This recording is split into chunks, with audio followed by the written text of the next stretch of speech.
Og halvdelen af den pris er din. Her er din halvdel. Jeg vandt! Men jeg vil også gerne takke en, der betyder noget særligt for mig. Min chef, min mentor og mest af alt min ven. Jeg Krabbe. Svampebob. Jeg var i Lunster. Det skal fejres med et ekstra godt bobbeblæs. Ja.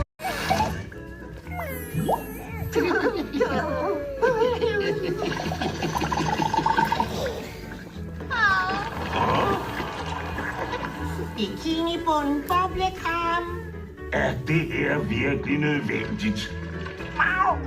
Du har ret, Carrie. Det er som om, der mangler noget.